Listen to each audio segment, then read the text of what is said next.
بسم اللہ الرحمن الرحیم۔ نواں خط، کمیونزم اور اسلام۔ جہاں تک مجھے یاد پڑتا ہے سلیم، میں نے کمیونزم کے متعلق تمہیں گزشتہ جولائی میں لکھا تھا۔ تم نے 9 ماہ کے بعد اس کے متعلق پھر ذکر کیا، لیکن مجھے اس سے خوشی ہوئی کہ تم نے بات سمجھنے کے لیے اب انداز ٹھیک اختیار کیا ہے۔ اگر بات کو کرینے سے سلجھا لیا جائے تو اس کے سمجھنے میں زیادہ دقت نہیں ہوتی۔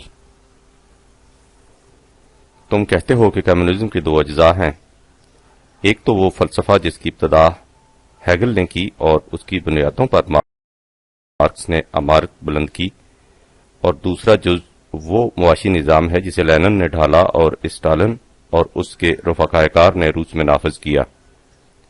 تم کہتے ہو کہ بحث صرف اس معاشی نظام تک محدود رکھنی چاہیے جس کا تجربہ روس میں ہو رہا ہے۔ اس فلسفہ کو الگ رکھ دینا چاہیے جس پر وہ نظام متفرع ہے۔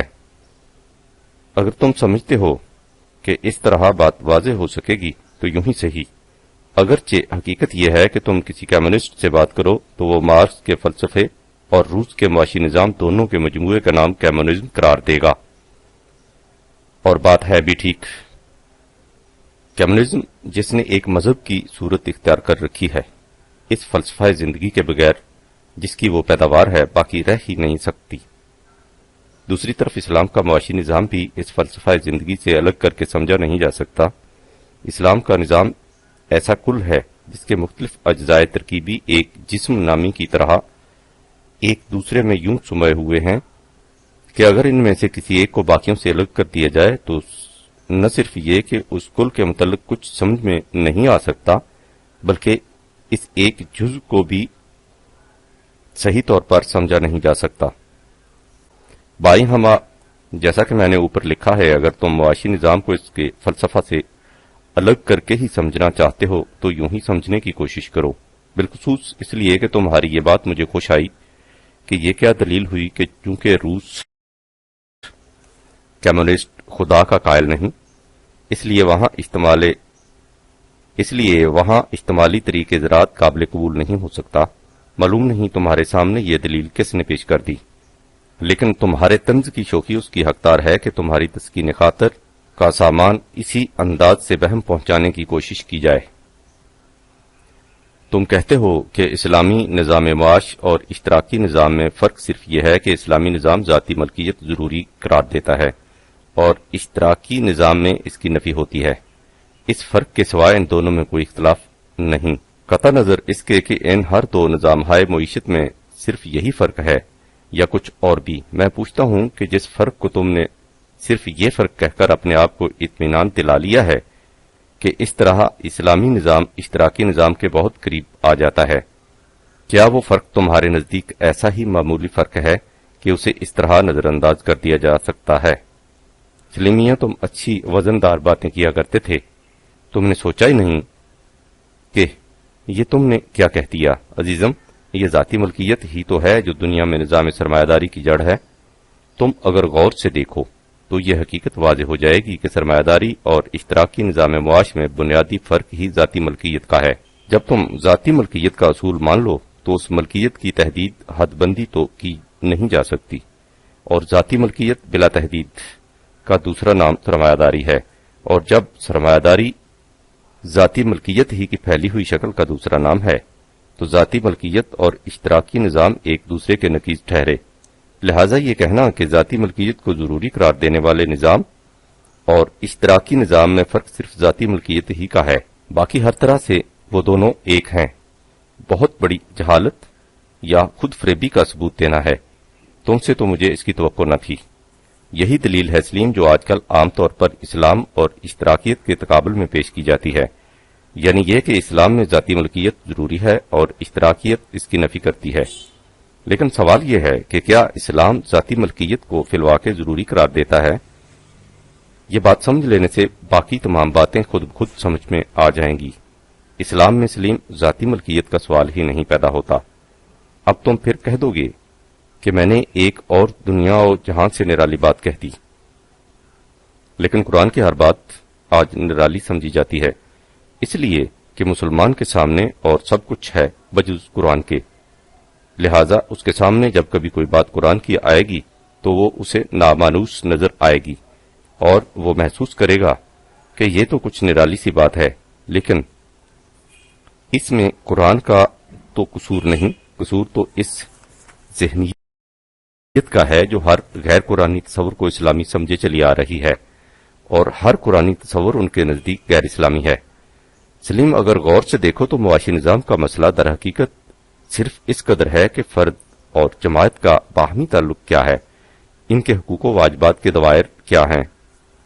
قرآن کریم نے اس تمام مسئلہ کو ایک آیت میں حل کر کے رکھ دیا ہے۔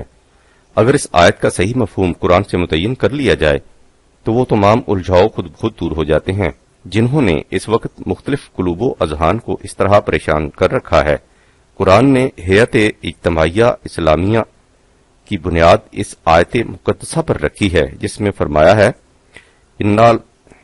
ان اللہ اشتری من المؤمنین انفسهم واموالهم بان لهم الجنہ 9/111۔ یہ ایک حقیقت ہے کہ اللہ نے مومنین کی جان اور مال خرید لیے ہیں اور اس کے بدلے میں انہیں جنت عطا کرنے کا ذمہ لے لیا ہے۔ یہ آیت اس معاہدہ ایگریمنٹ کی اصل ہے جس پر اسلامی نظام اجتماعیہ کی فلک بوس اور آفاق گیر عمارت استوار ہوتی ہے۔ اس معاہدہ میں دو فریق ہیں، ایک فریق اللہ اور دوسرا فریق مومن، اور دو چیزیں ہیں، ایک چیز جو بیچی جاتی ہے اور دوسری چیز اس کی قیمت فروخت ہے۔ مسلمانوں نے جب سے اللہ کو عرش پر بٹھا رکھا ہے اور جنت کو صرف اگلے جہان سے متعلق کر رکھا، اس وقت سے قرآن کے دیگر محکمات کو بینات کی طرح اس معاہدہ کا مفہوم و منطوق بھی چیزتان بن کر رہ گیا ہے۔ لیکن سلیم، غور کرو، اگر اللہ کو صرف ایک عقیدے کے طور پر مانا جائے اور اس سے زیادہ اس کے متعلق کچھ متعین نہ ہو سکے اور جنت کے متعلق بھی اسی طرح صرف ایک عقیدہ ہی رکھا جائے، تو ظاہر ہے کہ اس عظیم القدر معاہدہ میں ایک فریق یعنی فروخت کرنے والا مومن اور ایک شے فروخت کردہ چیز، اموال و نفوس تو محسوس و مشہود ہوں گے، اور فریق ثانی یعنی خریدار اللہ اور قیمت فروخت جنت محض تصوراتی۔ کیا دنیا میں کبھی ایسا معاہدہ یا بیع و شرع کا معاملہ بھی سننے میں آیا ہے؟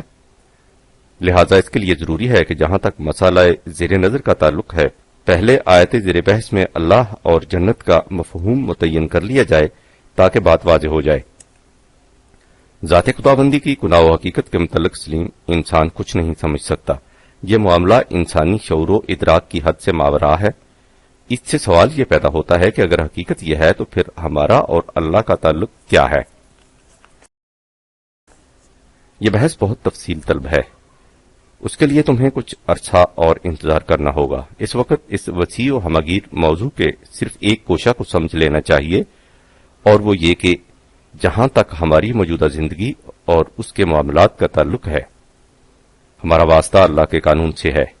اس ضمن میں اگر سلیم تم ایک اہم نقطہ کو سمجھ لو تو قرآن فہمی میں تمہاری بہت سی مشکلات کا حل خود نکل آئے گا۔ یعنی ان مقامات میں اللہ کی جگہ اگر تم اللہ کا قانون کہہ لیا کرو تو بات بالکل واضح ہو جائے گی۔ مثلا اللہ یحیی و یمیتو کا ترجمہ ہے اللہ ہی مارتا ہے اور وہی جلاتا ہے۔ اسے سمجھنے کے لیے تم یہ کہہ لیا کرو کہ اللہ کا قانون مارتا ہے اور وہی زندہ رکھتا ہے، یعنی زندگی اور موت قانون خداوندی کے مطابق متشکل و متعین ہوتی ہے، یا اللہ رزق دیتا ہے، یعنی رزق اللہ کے قانون کے مطابق ملتا ہے۔ اللہ ہی بیمار کرتا ہے اور وہی شفا دیتا ہے، یعنی بیماری اور شفا اللہ کے قانون کے مطابق واقع ہوتی ہے۔ ہر کام کا اجر اللہ دیتا ہے، یعنی ہر کام کا نتیجہ اللہ کے قانون کے مطابق مرتب ہوتا ہے۔ رنج و راحت سب خدا کی طرف سے ملتے ہیں، یعنی مصیبت اور راحت سب قانون خداوندی کے مطابق ملتے ہیں۔ یا ختم اللہ علی قلوبہم، یعنی اللہ کا قانون ان کے دلوں پر مہر لگا دیتا ہے۔ وقص علی حاذا۔ اب سلیم ایک قدم اور آگے بڑھو۔ اللہ کا قانون ایک تو وہ ہے جو آفاقی کائنات میں ہر شے کو محیط ہے اور جس کے مطابق یہ تمام نگارخانہ ہست و بود اس حسن و رعنائی سے اپنے فرائض کی سر انجام دہی میں سرگرم عمل ہے، اور اس قانون کا دوسرا حصہ وہ ہے جو قرآن کی دفتین میں نوع انسانی کی رہنمائی کے لیے محفوظ ہے۔ آفاقی قانون خداوندی از خود ہر جگہ نافذ العمل ہے، کیونکہ کائنات میں کسی شے کو اختیار و ارادہ نہیں دیا گیا، لیکن دنیائے انسانیت میں خدا کا قانون انسانوں کے ہاتھوں سے نفاذ پذیر ہوگا، کیونکہ انسان کو اختیار و ارادہ دیا گیا ہے۔ اس قانون کے نفاذ کے لیے ایک ہیئت اجتماعیہ کی ضرورت ہوگی، اس کا نام ہے ملت اسلامیہ، جس کا فریضہ حیات قانون خداوندی کا نفاذ ہے۔ لہذا جب انسانی دنیا سے متعلق قانون خداوندی کا ذکر ہوگا تو وہاں اللہ سے مراد ہوگا ملت کا وہ اجتماعی نظام جو اللہ کے قانون کو نافذ کرنے کا ذمہ دار ہے۔ اس مفہوم کو سمجھ لینے کے بعد قرآن کے اور بہت سے گوشوں کا مفہوم بھی بآسانی سمجھ میں آ جائے گا۔ مثلا قرآن میں ہے کہ کونوا انصار اللہ، تم اللہ کے مددگار بن جاؤ۔ اب ظاہر ہے کہ اللہ تو انسانوں کی مدد کا محتاج نہیں، اس لیے اس کے معنی واضح ہیں کہ افراد جماعت کو چاہیے کہ وہ اپنے نظام اجتماعیہ کی مدد کریں جو خدا کا قانون عملاً نافذ کرنے کا ذمہ دار ہے۔ یا مثلا وَأَقْرِضُوا اللَّهَ قَرْضًا حَسَنًا، اللہ کو قرض حسنہ دو۔ سو اللہ تو کسی کے قرض کی احتیاج نہیں رکھتا، لہذا اس کا مفہوم واضح ہے کہ افراد جماعت پر لازم ہے کہ وہ اپنا مال قوانین خداوندی کو نافذ کرنے والے نظام اجتماعیہ کے سپرد کر دیں تاکہ وہ ملت کے کمزور گوشوں کی کمی پوری کر کے اس میں توازن قائم رکھ سکے۔ حسنن سے یہی مفہوم ہے۔ ان تصریحات سے سلیم تم یہ سمجھ گئے ہوگے کہ ان اللہ اشترى من المؤمنین انفسهم واموالهم بان اللہ لهم الجنہ کے معاہدہ میں فریق اول یعنی اللہ سے کیا مراد ہے؟ اس سے مراد ہے ملت کا وہ نظام اجتماعیہ جو دنیا میں قانون خداوندی کے نافذ کرنے کا ذمہ دار ہے، یعنی یہ آیت جلیلہ در حقیقت ملت اور افراد کے باہمی تعلق کا منشور ہے۔ اس معاہدہ میں فریقین کا تعین ہو گیا۔ اس مقام پر اس حقیقت کا ایک بار پھر سمجھ لینا ضروری ہے کہ جب میں کہتا ہوں کہ اس آیت یا اس قسم کی دیگر آیات میں اللہ سے مراد وہ نظام معاشرہ ہے جو قوانین خداوندی کو نافذ کرنے کا ذمہ دار ہے، تو اس سے یہ مطلب نہیں کہ خدا اور نظام معاشرہ ایک ہی چیز ہے، بالکل نہیں۔ خدا کی ذات اپنے آپ میں محکم، اٹل اور قائم و دائم ہے۔ وہ کائنات کی فاتر، نظام ہائے زندگی کی خالق اور اپنے غیر متبدل قوانین کو نافذ کرنے والے اقتدار کی واحد اور کلی مالک ہے۔ اس میں اس کا کوئی شریک نہیں ہو سکتا۔ جو کچھ میں نے کہا ہے اس کا مطلب صرف اتنا ہے کہ جہاں اللہ نے اپنے اس قانون کا ذکر کیا ہے جو اس نے انسانوں کی دنیا کے لیے متعین کیا ہے، تو اس سے عملی مفہوم وہ نظام ہے جو اس قانون کو نافذ العمل کرنے کے لیے وجود میں آتا ہے۔ امید ہے کہ اس سے بات واضح ہو گئی ہوگی۔ بہرحال یہ واضح ہو گیا کہ جس معاہدہ کا ذکر مذکورہ بالا آیت میں کیا گیا ہے، اس میں ایک فریق وہ نظام معاشرہ ہے جو قوانین خداوندی کو عمل میں لانے کے لیے متشکل ہوتا ہے، اور دوسرا فریق افراد معاشرہ ہیں۔ اب بیع و شرع کی اشیاء کی طرف آئیے۔ اس معاہدہ کی روح سے افراد یہ اقرار کرتے ہیں کہ وہ اپنا مال یعنی ماحصل اکتساب اور جان یعنی عطایائے خداوندی نظام خداوندی کے حوالے کرتے ہیں، اور اس کے بدلے میں نظام ان کے لیے جنت کا ذمہ دار بنتا ہے۔ جس طرح ہم نے اس معاہدہ میں اللہ کے صحیح مفہوم کا تعین کیا ہے، اسی طرح جنت کا مفہوم متعین کرنا بھی ضروری ہے۔ جس طرح ہم نے غلط نگہی سے اللہ کو عرش پر بٹھا رکھا ہے، اسی طرح جنت کو بھی دوسری دنیا کے ساتھ مختص کر رکھا ہے، حالانکہ حقیقت یہ ہے کہ جنت اور دوزخ اسی دنیا سے شروع ہو جاتے ہیں اور ان کا سلسلہ آخرت تک مسلسل چلا جاتا ہے۔ مجھے افسوس ہے کہ اس خط میں اس اہم موضوع کے متعلق بھی میں تفصیل سے کچھ نہیں لکھ سکوں گا۔ جنت، دوزخ، قیامت، اجساد، بعثت، میزان، سب اسی اہم موضوع کے غور طلب گوشے ہیں۔ جب سلیم قرآن کی روشنی میں ان گوشوں سے پردے اٹھیں گے تو تمہارے سامنے ایک نئی دنیا آ جائے گی، اور اس وقت تم قرآن کی عظمت اور رفت حقائق پر وجد کرو گے۔ اس وقت اتنا سمجھ لو کہ جب نظام زندگی قانون خداوندی کے مطابق استوار ہو کر انسانی حیات اجتماعیہ میں توازن قائم کر دے تو اس سے انسانیت کا قیام ظہور میں آ جاتا ہے، اور اس سے صفائے ارض پر جنت کی بساط بچ جاتی ہے۔ یہ اس دنیا کی جنت ہے، اور چونکہ سلسلہ حیات غیر منقطع طور پر آگے بڑھتا ہے، اس لیے جنت کی وسعتیں طبعی موت کے بعد کی زندگی کو بھی محیط ہو جاتی ہیں۔ اس جنت ارضی کی تفاصیل قرآن کے صفحات پر پھیلی ہوئی ہیں۔ ان میں سے موضوع زیر نظر کے اعتبار سے اس کی اہم شقیں یہ ہیں کہ انا لکا اللہ تجوع فیہا ولا تعرہ وانک لا تظمأ فیہا ولا تضحیٰ 20/118 119۔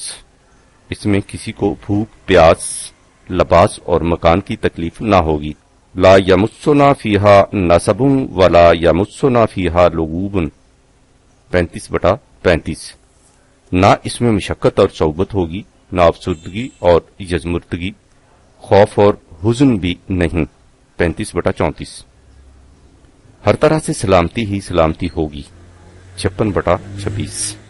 لہذا ارضی جنت اس نظام زندگی کا نام ہے جس میں زندگی کی تمام ضروریات بغیر کسی ذہنی دہماندگی اور کبیدگی خاطر کے میسر آتی رہیں، اپنی حفاظت کی طرف سے کامل اطمینان ہو اور ہر شخص کے فطری جوہروں کی نبود و ارتقاء کے سامان مہیا ہوں۔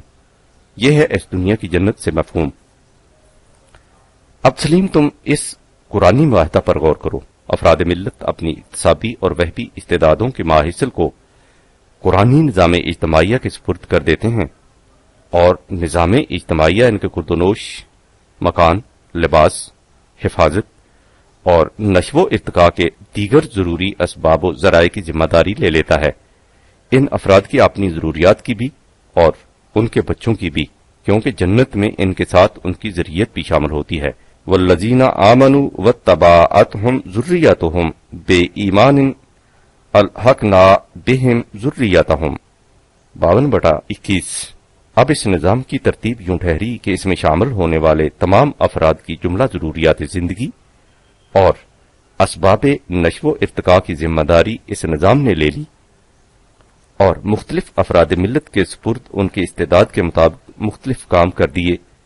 کسی کے سپرد زمین کا ٹکڑا کر دیا کہ وہ ہل جوتے، کسی کو صنعت و حرفت کے کسی شعبے میں لگا دیا، کسی کی تحویل میں مبادلہ اشیاء ضروریہ دے دیا، کسی کو تعلیم و تربیت کا مقرر کر دیا، کسی کے ذمہ نظم و نسق ہیئت اجتماعیہ کاروبار حکومت لگا دیا، ارباب فکر و نظر کو مصالح ملی اور انسانیت کے مستقبل کی تدابیر سونپ دیں۔ وقص علی ھذا۔ اب یوں سمجھو کہ مثلا ایک شخص نے ایک دن میں 5 روپے کا کام کیا ہے اور اس کی ضروریات زندگی کے لیے 10 روپے درکار ہیں، تو نظام اجتماعیہ جس نے اس کی جنت کا ذمہ لے رکھا ہے اسے 5 روپے اور دے گا، اور اس امداد کے لیے یہ شخص کسی طرح سے بھی زیر بار منت نہیں ہوگا، اس لیے کہ وہ اس معاہدہ کی روح سے جو اس نے اس نظام سے کر رکھا ہے اس کمی کے پورا کیے جانے کا حقدار ہے۔ اس کے برعکس اگر کسی شخص نے دن بھر میں 10 روپے کا کام کیا ہے اور اس کی ضروریات کے لیے 5 ہی روپے کفایت کرتے ہیں، تو بقایا 5 روپے جسے قرآن نے العفو کہا ہے نظام اجتماعیہ کی ملکیت ہیں، کیونکہ اس فرد کاسب نے اپنا تمام مال اس نظام کے ہاتھوں بیچ رکھا ہے۔ اب اگر ضروریات اجتماعی کا تقاضا ہے کہ اس فاضلہ رقم کو نظام اجتماعیہ اسی وقت اپنی تحویل میں لے لے تو وہ رقم فوراً ان کی طرف منتقل ہو جائے گی، لیکن اگر اس کی فوری ضرورت نہیں تو یہ بطور امانت اس شخص کی تحویل میں رہے گی۔ اب ظاہر ہے کہ امانت کو کسی صورت میں بھی ملکیت نہیں کہا جا سکتا۔ کہو سلیم اس نظام میں ذاتی ملکیت کا سوال کیسے پیدا ہو سکتا ہے؟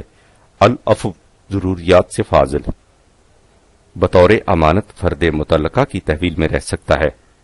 اب یہ چیز اس نظام کے اختیار میں ہے کہ اس تحویل کے لیے جس قسم کے قواعد و ضوابط چاہے متعین کر دے۔ اس کے لیے یہ سمجھ لینا کافی ہے کہ جب ہم کہتے ہیں کہ قرآنی نظام میں انفرادی ملکیت کا سوال پیدا نہیں ہوتا تو اس کے یہ معنی نہیں کہ عام روزمرہ کے استعمال کی اشیاء بھی انفرادی ملکیت میں نہیں رہتی۔ یہ ظاہر ہے کہ گھر کے اندر بہت سی استعمال کی چیزیں ہوتی ہیں، ان اشیاء کے انتخاب میں انفرادی ذوق کو بڑا دخل ہوتا ہے۔ لباس، برتن، فرنیچر، مویشی اور سواری کے جانور، دیگر اشیاء ضروریہ وغیرہ وغیرہ، یہ سب انفرادی ملکیت میں رہیں گی، لیکن اس ملکیت اور نظام سرمایہ داری کی ملکیت میں جو فرق ہے وہ ظاہر ہے۔ اس کے علاوہ اس حقیقت کو بھی پیش نظر رکھنا چاہیے کہ قرآن میں اس عبوری دور سے متعلق احکام بھی آئے ہیں جس میں ہنوز قرآنی نظام متشکل نہ ہوا ہو۔ اس کی تفصیل آگے آتی ہے۔ یہ بھی کہا جاتا ہے کہ قرآن کریم میں بے شمار آیات ایسی ہیں جن میں نفاق فی سبیل اللہ، خیرات وغیرہ کے لیے ترغیب و تحریض دلائی گئی ہے۔ اگر افراد ملت اپنے معاہدہ کی روح سے اپنے اموال کو نظام اجتماعیہ کے پاس فروخت کر چکے ہوں اور ان کی ضرورت سے زائد مال ان کی تحویل میں بطور امانت رکھا جانا مقصود ہو تو اس امانت کے واپس کر دینے کے لیے ترغیب و تحریض کی کیا ضرورت ہے؟ نظام اجتماعیہ جب جی چاہے اس امانت کو واپس لے لے۔ ترغیب و تحریض سے تو ظاہر ہے کہ یہ مال افراد متعلقہ کی ملکیت ہے اور نظام اجتماعیہ اسے ان کی مرضی کے خلاف ان سے نہیں لے سکتا۔ یہ اعتراض واقعی ایک شبہ پیدا کرتا ہے جس کا ازالہ ضروری ہے۔ پہلے تو یہ دیکھو کہ اس معاہدہ کی روح سے جس کا ذکر اوپر کیا جا چکا ہے، افراد ملت صرف اپنا مال ہی ملت کے ہاتھوں نہیں بیچتے بلکہ اپنی جانیں بھی بیچ دیتے ہیں، جس سے لامحالہ یہی مفہوم ہے کہ جہاد فی سبیل اللہ کے وقت یہ تمام افراد سپاہیانہ حیثیت سے فوج کی صفوں میں آ جائیں۔ اس میں کسی کو کلام نہیں کہ اسلامی نظام اجتماعیہ میں تمام مسلمان اپنے اس معاہدہ کی روح سے فوج کے سپاہی ہوتے ہیں، اس میں انہیں کوئی اختیار نہیں ہوتا۔ لیکن اس کے باوجود ہم دیکھتے ہیں کہ قرآن میں جہاد فی سبیل اللہ میں شمولیت کے لیے بھی آیات ترغیب و تحریض کی کمی نہیں۔ جس طرح انفاق فی سبیل اللہ کے لیے ترغیب دلائی گئی ہے، اسی طرح جہاد فی سبیل اللہ کے لیے بھی تحریض و تشویق کی صورت اختیار کی گئی ہے۔ لہذا اگر تحریض و ترغیب کی آیات سے یہ مفہوم لیا جائے کہ یہ معاملہ افراد ملت کے اختیار پر چھوڑا گیا ہے تو مومنین کے لیے فوجی خدمت بھی اختیاری رہ جائے گی، حالانکہ اس میں کسی کو اختلاف نہیں کہ فوجی خدمت ہر مرد مومن پر لازم ہوتی ہے۔ ہر مومن خدا کا سپاہی ہوتا ہے اور ہر وقت جہاد کے لیے تیار۔ لہذا اس سے اتنا معلوم ہو گیا کہ محض آیات ترغیب و تحریض کی موجودگی سے یہ لازم نہیں آتا کہ نظام اجتماعیہ مومنین کے جان و مال میں تصرف کا حق نہیں رکھتا، کیونکہ یہ افراد کی ملکیت ہوتے ہیں۔ آیات ترغیب و تحریض سے سلیم دو باتیں مقصود ہیں۔ ایک تو یہ کہ قرآن ان حالات کو بھی سامنے رکھتا ہے جن میں ہنوز نظام اجتماعیہ اپنی مکمل شکل میں قائم نہ ہوا ہو۔ ان حالات میں اموال و نفوس افراد کی ملکیت میں رہیں گے اور انہیں اجتماعی مسائل کے حل کے لیے ان کی مرضی کے بغیر حاصل نہیں کیا جا سکے گا۔ اس کے لیے ترغیب و تحریض کی ضرورت ہوگی، یعنی انہیں یہ بتانے کی کہ اگرچہ سر دست انہیں ان کے اموال و نفوس کی قربانی کے بدلے میں کوئی مشہود معاوضہ دکھائی نہیں دیتا، لیکن اگر وہ اندیکھے نتائج پر یقین رکھیں جسے ایمان بالغیب کہتے ہیں تو ان کا انفاق و جہاد فی سبیل اللہ اس نظام اجتماعیہ کے قیام کا ذریعہ بن جائے گا، جس کا فطری نتیجہ الجنہ ہوگا۔ ہو سکتا ہے یہ جنت عرضی ان کے اپنی زندگی میں سامنے آ جائے، اور یہ بھی ہو سکتا ہے کہ یہ درخت ان کے بعد ثمربار ہو اور ان کی نسلیں یعنی آنے والی انسانیت اس جنت کی زندگی سے متمتع ہو سکیں۔ لہذا ترغیب و تحریض کی آیات اسی عبوری دور سے متعلق ہیں، ورنہ جب افراد ملت اور نظام اجتماعیہ میں بیع و شراء کا وہ معاہدہ مکمل ہو جائے جس کا ذکر اوپر آ چکا ہے، تو جب تک وہ معاہدہ قائم رہے گا فریقین پر اس کی پابندی لازم آئے گی۔ یہ تو رہا سلیم اس مسئلہ کا خارجی پہلو، لیکن اگر اس کے نفسیاتی پہلو کو دیکھا جائے تو معاہدہ کے باوجود اس ترغیب و تحریض کی ضرورت باقی رہتی ہے۔ اس ضرورت کو سمجھنے کے لیے اس کے چند ایک مبادیات کو سامنے لانا ضروری ہے۔ میں سلیم جانتا ہوں کہ تم خشک موضوعات سے جلد گھبرا جایا کرتے ہو اور نفسیات تمہارے لیے ہمیشہ ابرسن کم تریرا کا حکم رکھتا ہے۔ خدا کرے کہ تم اس کے تر تازہ گوشے سے بہرہ یاب ہونے کی صلاحیت پا سکو۔ اس لیے میں کوشش کروں گا کہ اس کے اصطلاحی پہلوؤں سے درگزر کرتے ہوئے تمہاری زبان میں ہی بات سمجھا سکوں، اگرچہ اس اسلوب کا نباہنا مشکل ہوا کرتا ہے۔ بہرحال ذرا غور سے سمجھنے کی کوشش کرو۔ حیوانات میں کسی ایک نوع کو لو، تم دیکھو گے کہ اس نوع کے افراد میں کمانے کی استعداد میں بہت کم فرق ہوگا۔ حیوانات میں کمانے کا سوال ہی پیدا نہیں ہوتا، اس لیے کہ اس سے مقصود ان کی اپنی طبعی ضروریات کے پورا کرنے کی صلاحیت ہے۔ مثلا جنگل کے ہرنوں کو دیکھو، بیمار وغیرہ کو چھوڑ کر تمام ہرن پیٹ بھرنے کے لیے گھاس چرنے کی صلاحیت یکساں طور پر رکھیں گے، لیکن اس کے برعکس انسانوں کو دیکھو، مختلف افراد کی اکتسابی صلاحیتوں کا تفاوت ایک حقیقت باہرہ ہے۔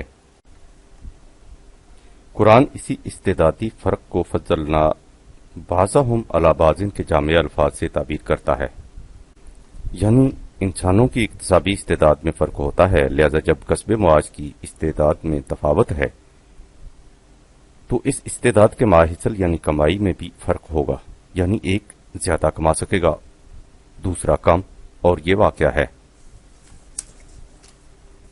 اب آگے بڑھو۔ جب ایک ہرن اپنا پیٹ بھر لے گا تو وہ درخت کے سائے تلے اطمینان سے بیٹھ جائے گا اور سکھ کی نیند سوئے گا۔ اسے اس کی قطعاً فکر نہ ہوگی کہ جنگل کی گھاس کو دوسرے ہرن کھائے جا رہے ہیں، اور اگر انہوں نے اسے ختم کر دیا تو وہ شام کو بھوکا رہ جائے گا۔ تم نے سلیم اپنی گائے کو نہیں دیکھا؟ جب وہ پیٹ بھر کر جگالی کرنے بیٹھ جاتی ہے تو وہ آنکھ اٹھا کر بھی نہیں دیکھتی کہ باقی ماندہ چارہ کون لے جا رہا ہے۔ اسے چارہ کا خیال پھر اس وقت آتا ہے جب اسے دوبارہ بھوک لگتی ہے، یعنی سیر ہو جانے کی صورت میں وہ سیر چشم بھی ہو جاتی ہے۔ اس کے مقابلہ میں انسان کو دیکھو، اس کا پیٹ بھر جاتا ہے لیکن نیت نہیں بھرتی۔ صبح کے کھانے سے ہنوز فارغ نہیں ہوتا کہ شام کی فکر ستانے لگ جاتی ہے، اور پھر کل کی اور پرسوں کی، پھر بڑھاپے کی، اور پھر اپنی اولاد کی اور اولاد در اولاد کی۔ یہ سلسلہ اعتراض اسے عمر بھر ستاتا رہتا ہے، یعنی اس کا پیٹ بھر جاتا ہے، نیت نہیں بھرتی۔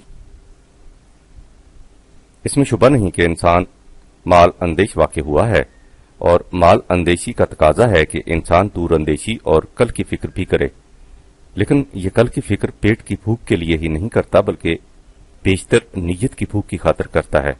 سلیم، تم نے ایسے لوگ دیکھے ہوں گے کہ ان کے پاس اتنا روپیہ جمع ہے کہ ان کی پشت ہا پشت تک کو بھی کام کرنے کی ضرورت نہیں، بائیں ہما وہ ہر وقت حل من مزید کی ہرس میں غلطاں پیچاں رہتے ہیں۔ اس نیت کی بھوک یعنی بے صبری کی تعبیر کے لیے قرآن نے کہا ہے کہ ان الانسان خلق ہلوعا 70/20، یعنی بہت بے صبرا پیدا کیا گیا ہے۔ یہ اپنی پسندیدہ چیزوں کو اپنی طرف کھینچنے کے لیے بڑا شدید جذبہ رکھتا ہے۔ اسی کے لیے قرآن نے کہا ہے کہ انہ لحب الخیر لشدید 100/8۔ یہ سب کچھ سمیٹ لینے کی ہوس بھوک کی وجہ سے نہیں ہوتی بلکہ ایک اور جذبہ کے ماتحت ہوتی ہے، جسے قرآن نے تکاثر اور تفاخر کی جامع اصطلاحات سے تعبیر کیا ہے، یعنی ایک دوسرے سے بڑھ جانے کا جذبہ، منافست اور مسابقت کی خواہش۔ تفاخر بینکم و تکاثر فی اموال والاولاد 57/20، اور یہ جذبہ قبر تک انسان کے ساتھ جاتا ہے۔ الہاکم التکاثر حتی زرتم المقابر 102/1-2۔ وہ جذبہ جس کے تحت اس کا مقصود حیات جمع مالم و عددہ 104/2، مال جمع کر کے اسے گنتے رہنے کے سوا اور کچھ نہیں رہ جاتا۔ تم دیکھو گے سلیم کہ حیوانات میں باہمی مسابقت و منافست کا جذبہ کہیں کار فرما نہیں ہوتا۔ کوئی بکری یہ دیکھ کر نہیں کڑتی کہ ہرن اس برق رفتاری سے کیوں دوڑ رہا ہے۔ یہ انسان ہی کی خصوصیت ہے اور اس کی وجہ یہی بے صبرا پن۔ اب سلیم، دو باتیں ہمارے سامنے آ گئیں۔ اول یہ کہ مختلف انسانوں میں کمانے کی استعداد و صلاحیت مختلف ہوتی ہے، اس لیے ایک فرد دوسرے سے زیادہ کمائی کر سکتا ہے، اور دوسرے یہ کہ انسان کی بنیادی ضروریات زندگی پوری ہو جانے کے باوجود وہ سب کچھ سمیٹ کر اپنے پاس ہی رکھنا چاہتا ہے۔ لہذا جس کی کمائی اس کی ضروریات سے زائد ہوگی وہ اس فاضلہ مال کو سمیٹ کر رکھنے کی فکر کرے گا، کسی دوسرے کو نہیں دے گا، اور پھر ہر وقت اس میں مزید اضافہ کرتا رہے گا۔ یہ ہے سلیم وہ حقائق کے نفس الامری جن سے انکار نہیں کیا جا سکتا۔ ان کی موجودگی میں دنیائے انسانیت میں فساد رونما ہونا یقینی ہے۔ نہ آپ اقتصابی استعداد کے تفاوت کو مٹا کر تمام انسانوں کو اس پر مجبور کر سکتے ہیں کہ وہ ایک ہی جتنا کمائیں، اور نہ ہی ان کے اس جذبہ سے چشم پوشی کر سکتے ہیں کہ ہر شخص سمیٹنے کی فکر کرے۔ انسانوں کے خود ساختہ مذہب تصوف نے اس فتنہ کا علاج یہ سوچا کہ انسانوں کو دنیا ترک کر دینے کی تعلیم دو، نہ دنیا کی آرزو رہے، نہ ان آرزوؤں سے پیدا شدہ فساد کا امکان، نہ رہے بانس، نہ بجے بانسری، ترک لذات، ترک خواہشات، ترک مقاصد، ترک دنیا، حتیٰ کہ صوفیاء کی اصطلاح میں ترک. یہ سوچا گیا اس کا علاج نفس کشی یا فنائے ذات، روحانیت کا کمال تصور کر لیا گیا. قرآن کہتا ہے کہ یہ طریقہ علاج ہمارا بتایا ہوا نہیں تھا، بلکہ انسانوں کا اپنا وضع کرتا تھا، اور چونکہ قانون کائنات کے خلاف تھا اس لیے اس کا نبھانا بھی ممکن نہ تھا. ثم قفينا على آثارهم برسلنا وقفينا بعيسى ابن مريم وآتيناه الإنجيل وجعلنا في قلوب الذين اتبعوه رأفة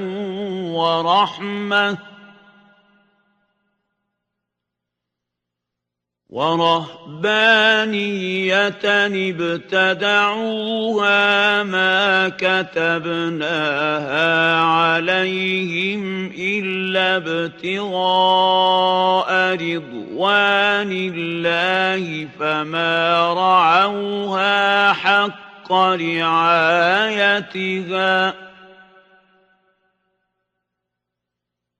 فآتينا الذين آمنوا منهم أجرهم وكثير منهم فاسقون.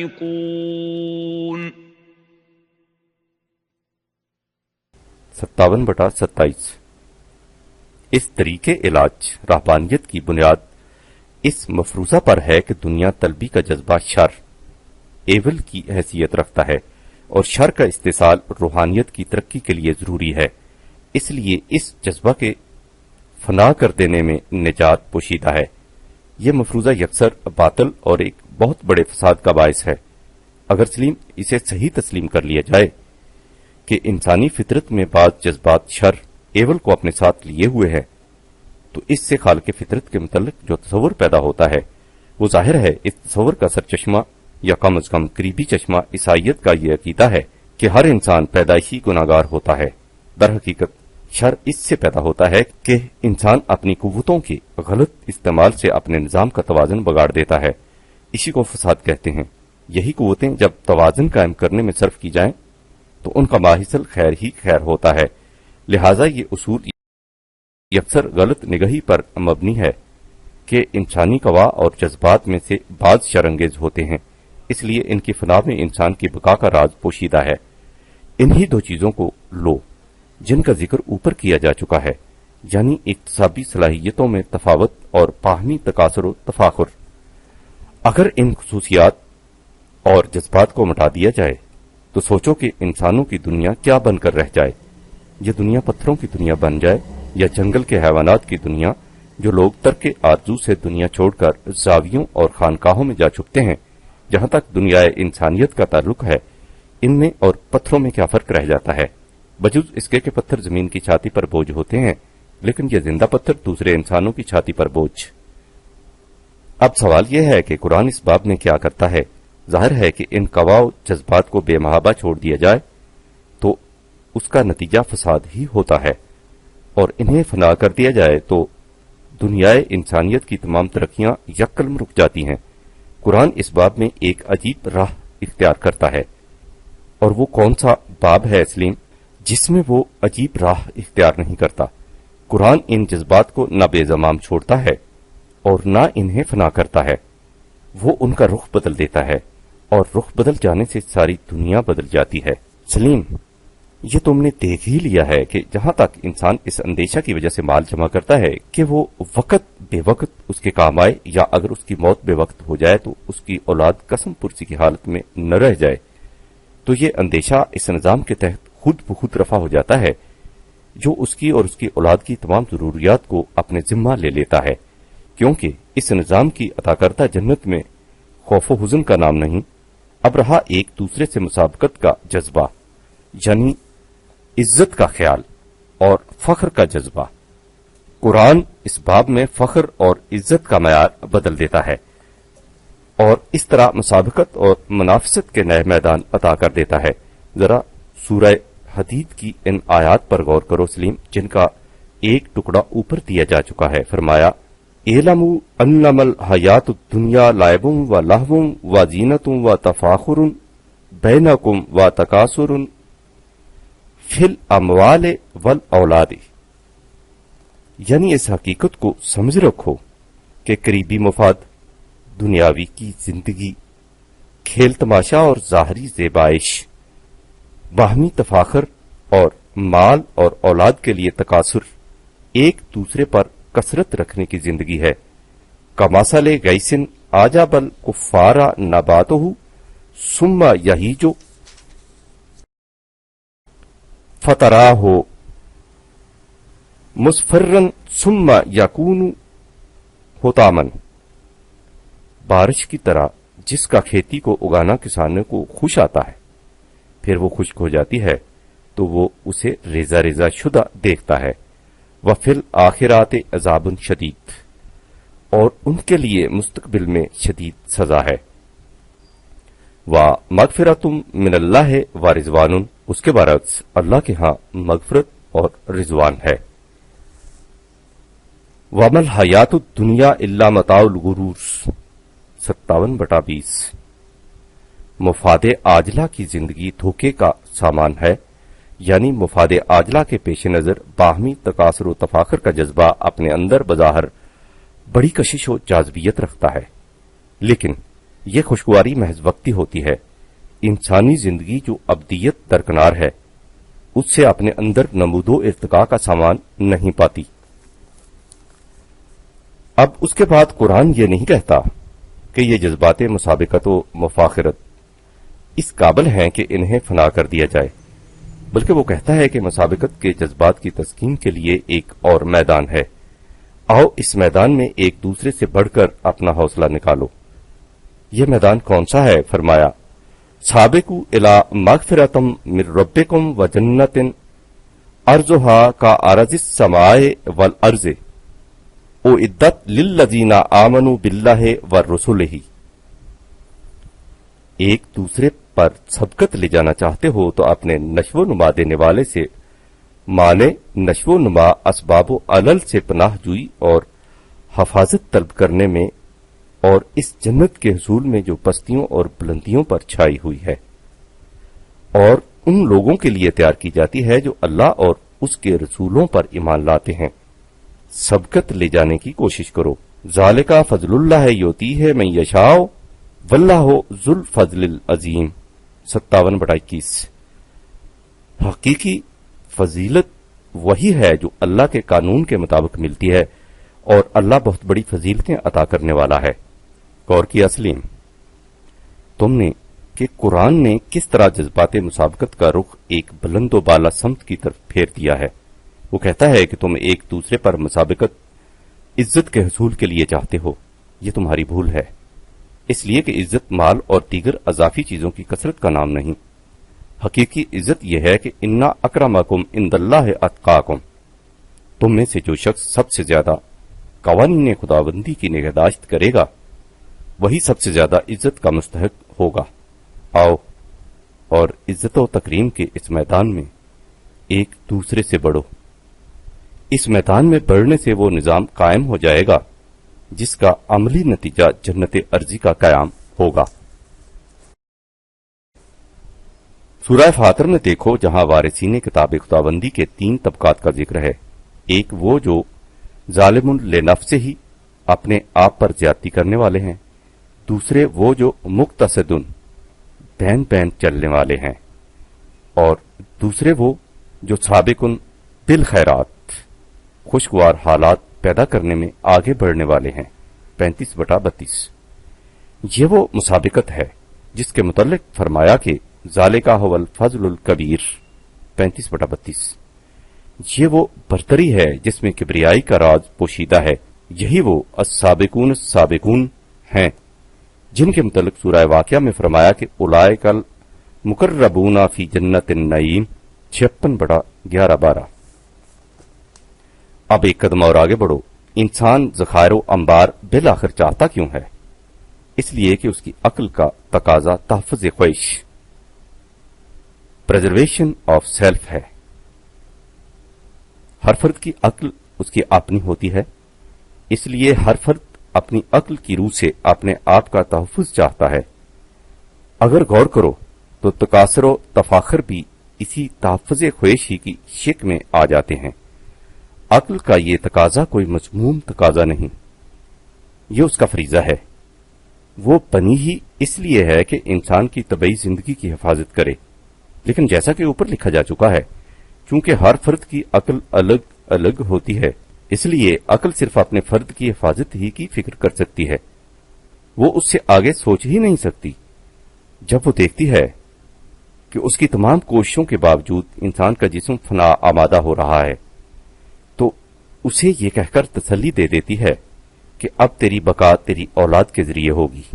وہ بیٹے کو باپ کا عکس بنا کر دکھاتی ہے، وہ کہتی ہے کہ یہ تیرے گھر کا چراغ اور تیرا نام روشن کرنے کا ذریعہ ہے، اس سے تیرا ذکر آگے بڑھے گا اور تیرا سلسلہ آگے چلے گا۔ تم نے ابلیس و آدم میں پڑھا ہوگا کہ ابلیس نے آدم کو جس ملک لا یبلا، جس پر زوال نہ آئے، کی طرف دعوت دی تھی، وہ اولاد کے ذریعے حصول بقا ہی کا تصور تھا، لیکن اس سے نہ تحفظ خواہش ہوتا ہے نہ حیات جاوید ملتی ہے۔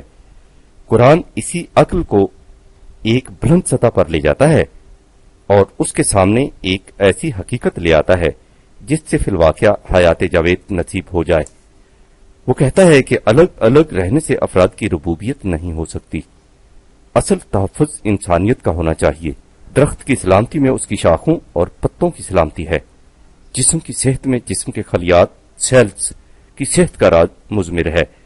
اس لیے وہ عقل کو یہ سمجھاتا ہے کہ وہ فرد کے تحفظ کے لیے انسانیت کے فکر کی تحفظ کرے، اور انسانیت کا تحفظ اسی صورت ممکن ہے کہ ایک متوازن نظام زندگی قائم ہو جائے جس میں کم اکتسابی صلاحیتیں رکھنے والے افراد کی کمیوں کو زیادہ استعداد رکھنے والوں کے نتائج صحیح و عمل سے پورا کر دیا جائے۔ ان کمیوں کے پورا کر دینے سے نظام اجتماعیہ میں حسن توازن پیدا ہو جائے گا، اور یہ اسی صورت میں ممکن ہے کہ اس نظام سے وابستہ ہر فرد اپنی جان و مال کو اس نظام کے سپرد کر دے۔ ان اللہ اشتری من المؤمنین انفسہم و اموالہم، اور وہ نظام ان تمام افراد کی ضروریات زندگی اور سامان نشو و نما کا کفیل ہو جائے گا۔ بِأَنَّ لَهُمُ الْجَنَّةَ، سلیم انسان کے لیے بے صبرہ حلوان ہونے کی کیفیت کے ساتھ یہ بھی دیکھو کہ سب کچھ اپنے لیے سمیٹ لینے کا جذبہ اپنے خاندان اولاد کے مفاد کے سامنے مات پڑ جاتا ہے، یعنی ایک خاندان کا سرپرست اپنے اموال و مقبوضات کو اپنی ذات تک مخصوص نہیں رکھتا بلکہ افراد خاندان کو بھی اس میں شریک کر لیتا ہے۔ اس سے معلوم ہوا کہ جن افراد سے انسان اپنا تعلق سمجھے انہیں وہ اپنے مال میں شریک کر لیتا ہے، اور اس باب میں اس کا جذبہ حلویت یا حب الخیر مانے نہیں ہوتا۔ قرآن انسان کی نگاہوں میں کشاد پیدا کرتا ہے اور اس سے کہتا ہے کہ حقیقی رشتہ سلسلہ تولید سے منسلک نہیں بلکہ انسانیت کا رشتہ اصلی اور حقیقی رشتہ ہے، یعنی وہ رشتہ داری کی حدود کو عالمگیر بنا دیتا ہے اور خون کے رشتہ کو انسانیت کے رشتہ میں تبدیل کر دیتا ہے۔ جذبات وہی ہیں، بس ان کی تسکین کے لیے میدان دوسرا دے دیا جاتا ہے۔ ترغیب و تحریض کی آیات میں یہ مقصد بھی پوشیدہ ہے، یعنی ایک شخص اس لیے مال جمع کرتا ہے کہ اس کی اولاد قسم پرسی کی حالت میں نہ رہ جائے۔ قرآن کہتا ہے کہ یہ تیری نگاہ کی بھول ہے جو تم نے فقط اپنی اولاد ہی کو اولاد سمجھ لیا ہے۔ وہ یتیم بچہ جو قسم پرسی کی حالت میں رہ گیا ہے، فرد نوع انسان ہونے کی وجہ سے تمہاری ہی اولاد ہے، اس لیے تمہاری کمائی میں اس کا بھی حصہ ہے۔ ان آیات ترغیب و تحریض کے متعلق عام طور پر یہ سمجھا جاتا ہے کہ یہ انفرادی صدقات و خیرات کی طرف مائل کرنے کے لیے ہیں، یہ غلط ہے۔ اسلامی نظام میں تمام ضرورت مندوں کی ضروریات کی کفالت خود نظام کے ذمہ ہوتی ہے۔ جب وہ صدقات و خیرات کی تلقین کرتا ہے تو اس سے مراد یہ ہوتی ہے کہ مختلف افراد اپنی فاضلہ کمائی بطبیب خاطر نظام کے سپرد کر دیں تاکہ وہ اس سے ان تمام ضروریات کو پورا کرتا رہے۔ باللفاظ دیگر، ترغیبات و تحریضات در حقیقت اس معاہدہ کی بطبیب خاطر استواری کی غرض سے ہوتی ہیں، جس کا ذکر اوپر آ چکا ہے۔ قرآن ان لوگوں سے جنہیں زیادہ استعداد ملی ہے یہ کہتا ہے کہ تم اپنی محنت کے معاوضہ ہی کے حقدار ہو۔ استعداد کی زیادتی جس علم و ہنر کی پیداوار ہے وہ تمہیں وہبی طور پر بطور بخشش ملی ہے، لہذا استعداد کی زیادتی کی وجہ سے جتنا کچھ تمہیں ملا ہے اگر تم گہرائی میں جا کر دیکھو گے تو تمہیں معلوم ہو جائے گا کہ در حقیقت اس پر تمہارا کوئی حق نہیں، بلکہ ان کا حق ہے جنہیں کم استعداد ملی ہے یا جن کی استعداد ہنگامی حادثہ کی وجہ سے سلب ہو چکی ہے۔ یہ ہے وہ دعوت علی وجہ البصیرت جس سے قرآن اپنا نظام معاشی قائم کرتا ہے۔ اس لیے جہاں اس نے کہا ہے کہ ان الانسان خلق ہلوعا، انسان بے صبرا پیدا کیا گیا ہے، اس سے آگے وہ کہتا ہے کہ الا المصلین الذین هم عن صلاتهم دائمون والذین فی اموالهم حق معلوم للسائل والمحروم، 70/22 تا 25۔ یعنی انسان بے صبرا پیدا کیا گیا ہے، لیکن جو لوگ صلاۃ کا نظام قائم کرتے ہیں ان پر بے صبرے پن کا یہ جذبہ اثر انداز نہیں ہوتا، یعنی اس جذبہ کی تسکین نظام صلاۃ میں ہوتی ہے جو حقیقی مساوات سکھاتا ہے اور افراد کو انسانیت کا جزو بنا کر دکھاتا ہے۔ اس نظام صلاۃ کا فطری نتیجہ یہ ہوتا ہے کہ اس کے قائم کرنے والے اس حقیقت کو واضح طور پر محسوس کرتے ہیں کہ ان کی کمائی میں ضرورت مند اور محروم الوسائل افراد انسانیت کا معلوم و مشہود حق ہے۔ دیکھا سلیم، تم نے کہ قرآن انسان کو کہاں لے جاتا ہے، اب تم سمجھ گئے ہوگے کہ قرآن کے معاشی نظام کی بنیاد کس اصول پر قائم ہے، اور اس نظام میں ذاتی ملکیت کا کہیں سوال بھی پیدا ہو سکتا ہے۔ یہ تو انسان کے خود ساختہ مذہب کی دنیا ہے جو یہ آواز بلند کرتی رہتی ہے کہ مال ہر ایک کی ذاتی ملکیت ہوتا ہے اور اس میں کسی دوسرے کو تصرف کا حق حاصل نہیں ہوتا۔ یہ اس لیے کہ غریب و نادار کہیں یہ مطالبہ نہ کر بیٹھیں کہ انبار و ذخائر کے مالکوں سے فاضلہ مال لے کر ہماری بنیادی ضروریات زندگی پوری کی جائیں، لیکن رسولوں کی طرف سے لایا ہوا نظام مذہب کا عنکبوتی جال نہیں ہوتا، دین کا نظام ہوتا ہے جو اس معاہدہ کی روح سے جس کا ذکر اوپر ہوتا چلا آ رہا ہے افراد کے اموال میں صرف تصرف ہی جائز نہیں قرار دیتا بلکہ ہر ایک کے اموال کو نظام اجتماعیہ کی ملک قرار دیتا ہے تاکہ ہیئت اجتماعیہ انسانیہ میں توازن قائم رہ سکے۔ تم نے سلیم قرآن میں حضرت شعیب کے تذکار جلیلہ میں پڑھا ہوگا کہ آپ کی اسی دعوت انقلاب معاشی کو دیکھ کر مفاد عاجلہ کے علم بردار پکار اٹھے تھے کہ یا شعیب و اصلاتوں کا تامروں کا ان نفعل فی اموالنا ما نشاء، 11/87۔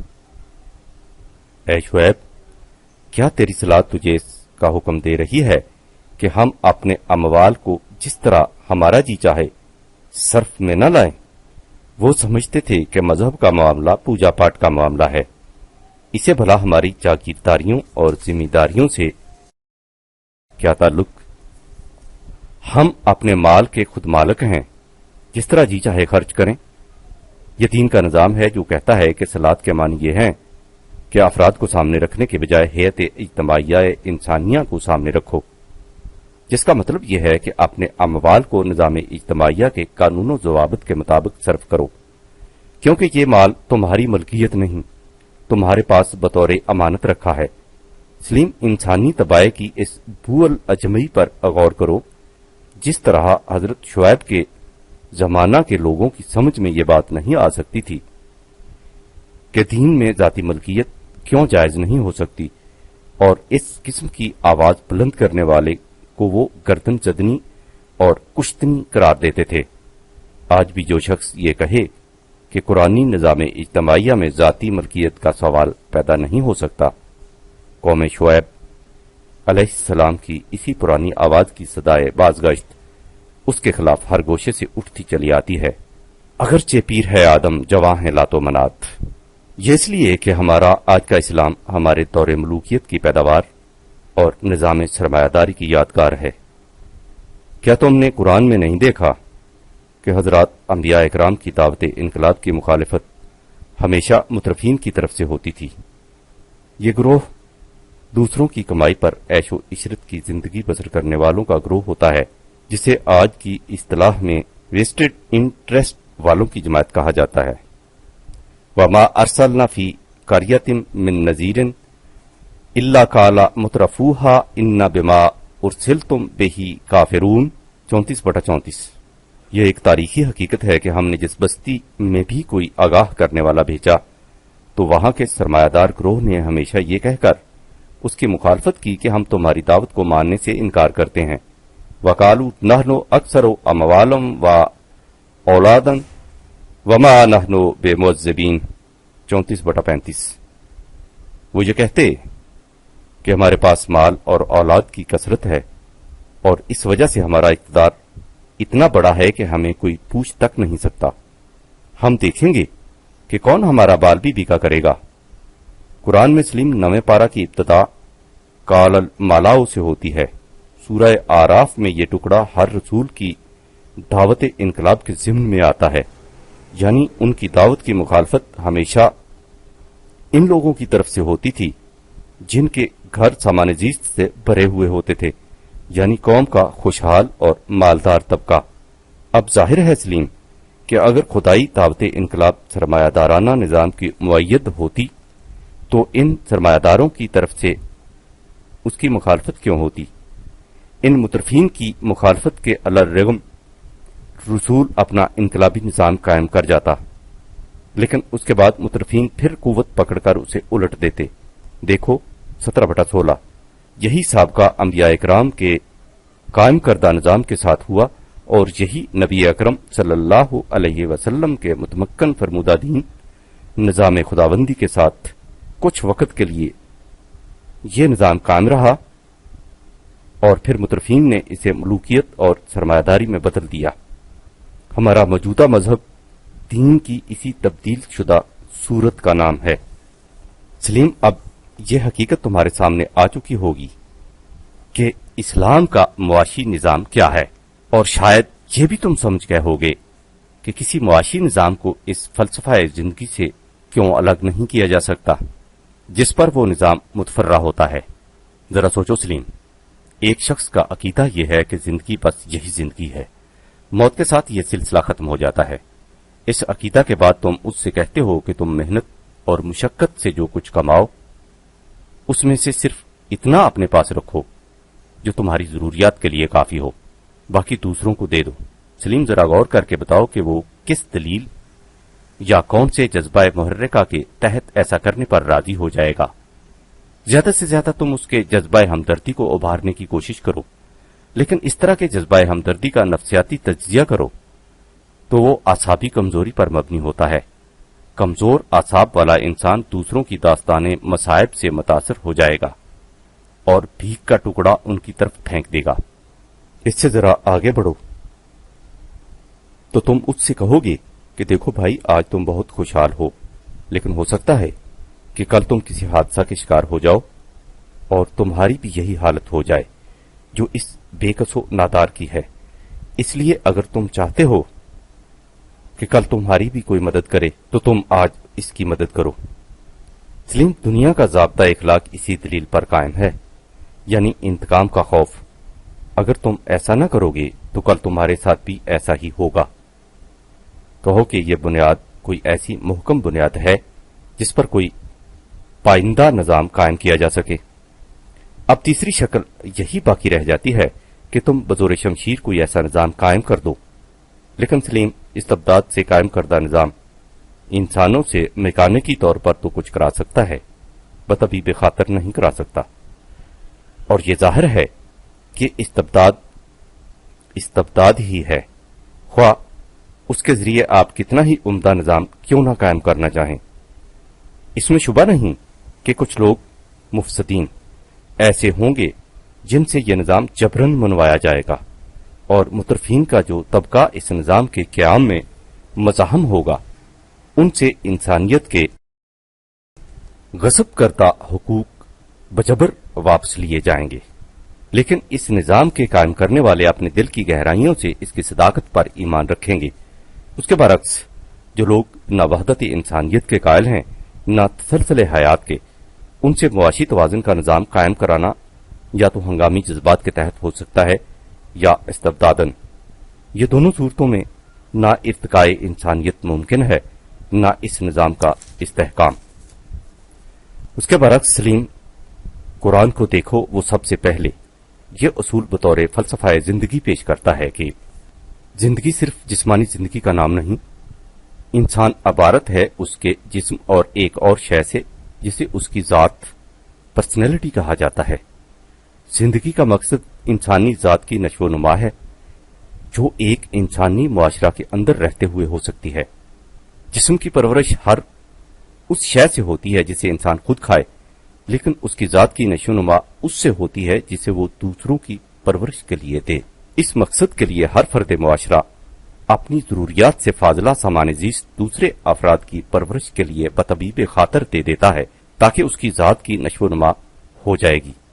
انسانی ذات کی نشو و نما سے انسان حیات جاوید حاصل کر لیتا ہے، اسے اخروی زندگی کہا جاتا ہے۔ اب سوچو سلیم کہ جو جماعت اس فلسفہ کی بنیادوں پر معاشی نظام کو استوار کرے، اس میں ہر شخص یہ یقین محکم رکھے گا کہ جسے دوسرے کو دینا کہتے ہیں وہ در حقیقت اپنے آپ کو دینا ہے۔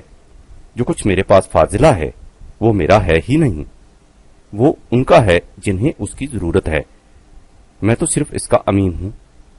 جس وقت انہیں ضرورت ہو ان کا مال انہیں لوٹا دیا جائے گا۔ دیکھو سلیم، قرآن نے اس عظیم الشان حقیقت کو کیسے بلیغ انداز میں بیان کیا ہے۔ ارشاد ہوتا ہے، واللہ فضل بعضکم علی بعض فی الرزق، اللہ نے تمہیں معاشی اکتساب کی استعداد میں ایک دوسرے پر برتری عطا کی ہے۔ یہ تفاوت استعداد تمہارے کسب و ہنر کا نتیجہ نہیں، یہ تمہیں بلا محنت و مشقت اور بلا مزد و معاوضہ مل گئی ہے۔ فَمَا الَّذِينَ فُضِّلُوا بِرَادِّ رِزْقِهِمْ عَلَىٰ مَا مَلَكَتْ أَيْمَانُهُمْ فَهُمْ فِيهِ سَوَاءٌ أَفَبِنِعْمَتِ اللَّهِ يَجْحَدُونَ 16/71۔ سو جب یہ استعدادی افضلیت عطائے خداوندی ہے تو اس کا ماحصل بھی عطائے خداوندی سمجھنا چاہیے، لیکن جنہیں یہ استعدادی فضیلت مل جاتی ہے ان کی کیفیت یہ ہو جاتی ہے کہ وہ اس استعداد کے ماحصل میں سے فاضلہ رزق کو ان لوگوں کی طرف نہیں لوٹاتے جو ان کے ماتحت کام کرتے ہیں، بائیں خوف کہ وہ اس میں ان کے برابر ہو جائیں گے۔ جو لوگ ایسا خیال کرتے ہیں وہ اللہ کی عطا فرمودہ نعمت سے عملاً انکار کرتے ہیں۔ سلیم، اس آیت جلیلہ میں دیگر نکات کے علاوہ رات کے الفاظ پر غور کرو۔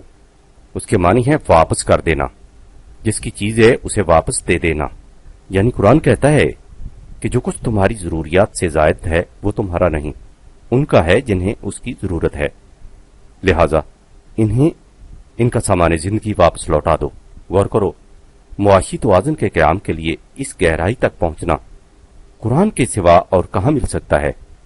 یہ ہے وہ فلسفہ زندگی جس پر قرآن اپنے معاشی نظام کی عمارت استوار کرتا ہے، اور حقیقت یہ ہے کہ جیسا کہ میں تمہیں بتا چکا ہوں، یہ معاشی نظام قرآن کے ہمگیر نظام حیات کی ایک شاخ ہے، اس سے الگ نظام نہیں۔ فی لہذا جب تک قرآن کا نظام حیات نہ سمجھ لیا جائے، اس کے معاشی نظام کی گناہ و ماہیت اور اصل و غایت سمجھ میں نہیں آ سکتی۔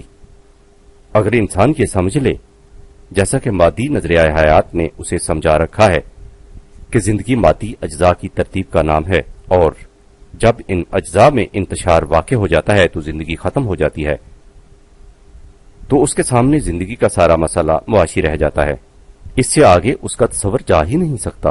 حالانکہ سلیم، محض معاشی مسئلہ حیوانیت کی سطح، اینیمل لیول کا مسئلہ ہے، ان کا مسئلہ زیست فقط معاشی ہے۔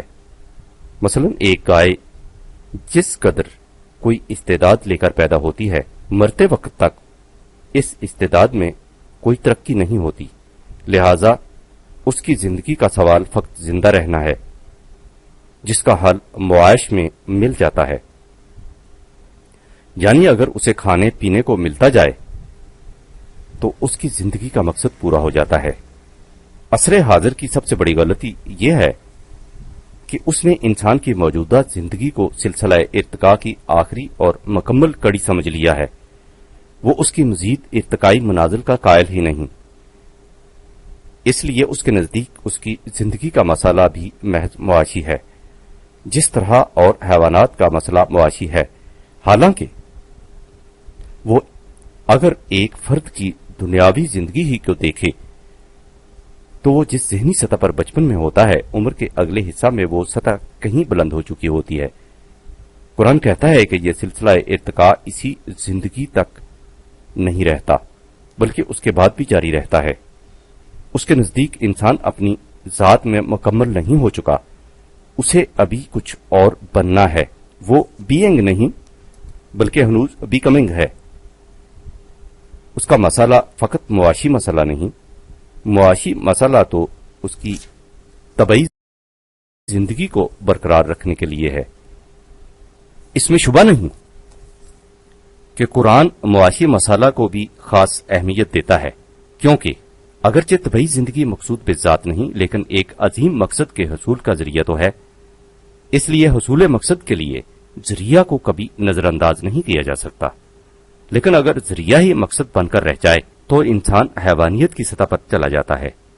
قرآن کریم انسان کو مادیت کی اس حیوانی سطح سے بہت اوپر لے جانا چاہتا ہے تاکہ وہ رب ذی المعارج، بلندیوں کی طرف لے جانے والے خدا کی صفات کے اعلی حد بشریت ہم رنگ ہو کر طبقن ان طبقن، منزل بے منزل بلند ہوتا چلا جائے۔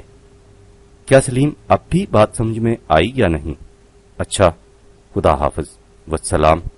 مارچ سن 1970۔